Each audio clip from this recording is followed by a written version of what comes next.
If you're a frustrated golfer who can't seem to break 90 despite hours of practice, I've got news for you.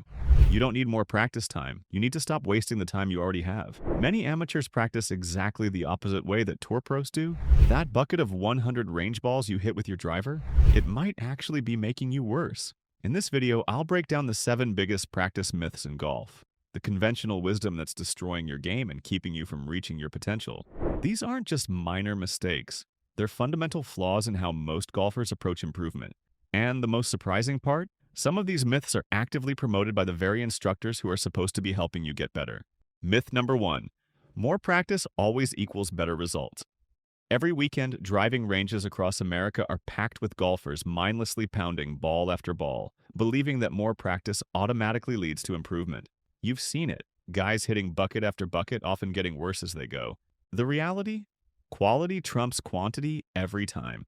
Many tour professionals emphasize focused, purposeful practice sessions rather than marathon ball beating.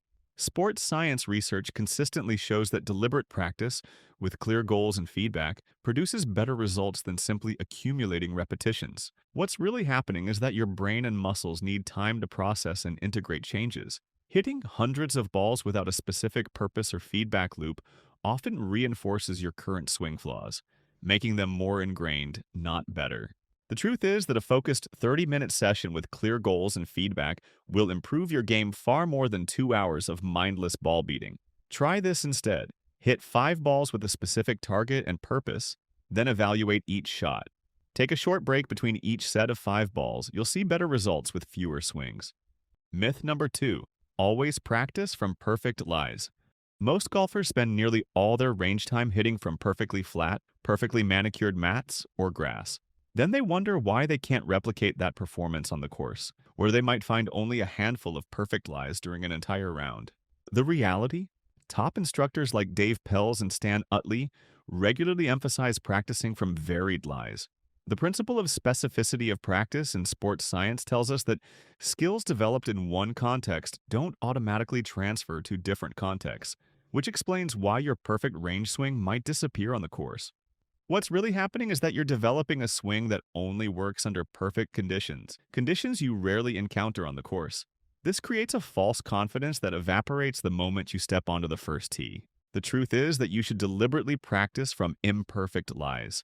Find a facility that allows practice from rough, or create your own uneven lies by standing with one foot in a bunker or on a slope. Practice the shots you actually hit on the course, not just the ones that feel good on the range. Myth number 3. Always fix your swing before playing. Many golfers get caught in the "I'll play once my swing is fixed" trap. They take lesson after lesson, constantly working on mechanics, but never actually playing golf. They're perpetually under construction, always fixing something before they feel ready to play. The reality? Your swing is never completely fixed. Even tour pros are constantly making adjustments. Players like Jordan Spieth and Rory McIlroy have openly discussed making swing adjustments during tournament rounds. The ability to score with your current swing, not a perfect future swing, is what separates good players from struggling ones. What's really happening is that you're developing a range swing that works in practice but falls apart under pressure. You never learn how to score with the swing you currently have, which is a critical skill even for professionals. The truth is that you need to balance mechanical practice with actually playing golf. The best improvement plan includes regular playing time where you focus on scoring with your current swing, not perfect mechanics. This develops the adaptability and scoring skills that translate to lower scores, regardless of how your swing looks. Myth number 4. Always practice your strengths. Many amateurs gravitate toward practicing what they're already good at. If you can hit your driver well, you'll likely spend most of your range time hitting driver because it feels good and reinforces your confidence. The reality?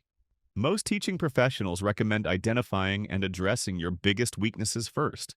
Strokes gained analysis, pioneered by Mark Brody, consistently shows that improving your biggest weaknesses yields faster score improvements than enhancing strengths. What's really happening is that you're creating an increasingly unbalanced game. Your strengths might get marginally better, but your weaknesses remain significant liabilities that cost you multiple strokes every round. The truth is that you should identify your biggest weakness and dedicate focused practice time to improving it.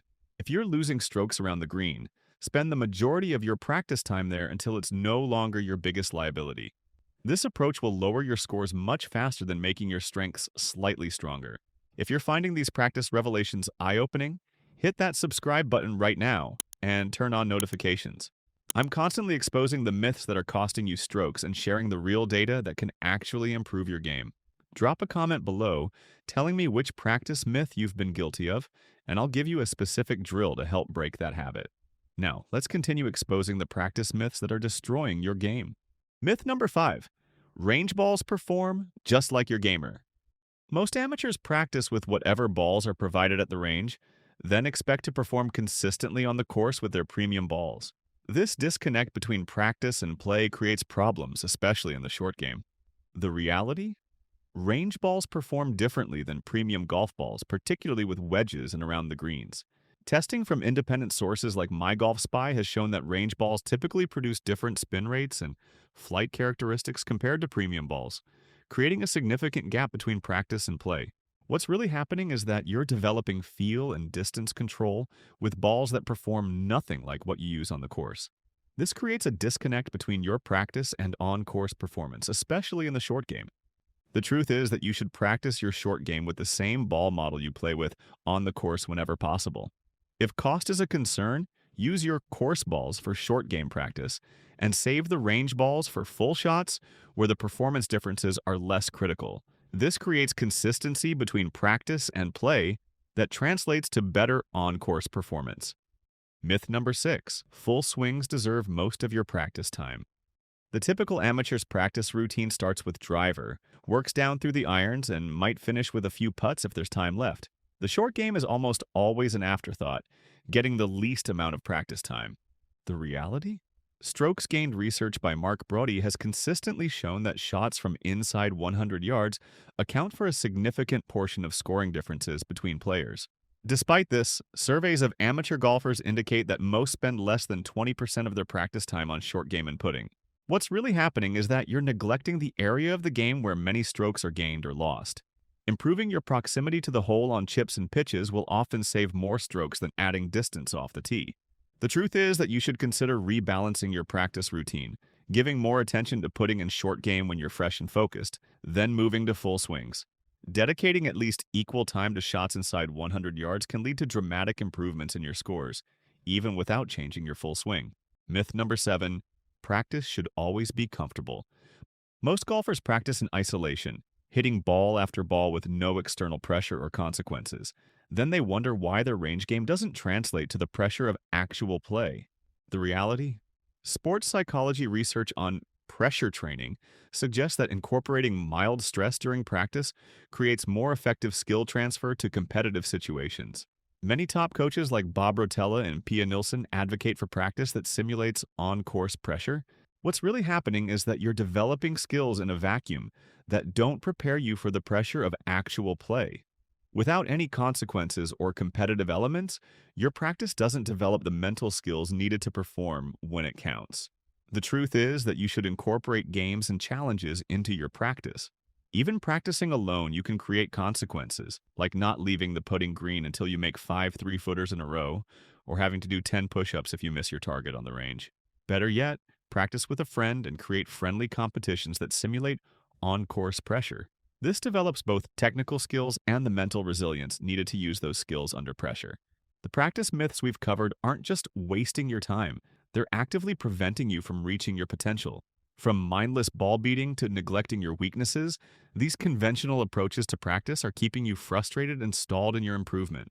The most effective approach to better golf isn't practicing more, it's practicing smarter. Focus on quality over quantity. Practice in game-like conditions. Balance mechanics with playing. Address your weaknesses.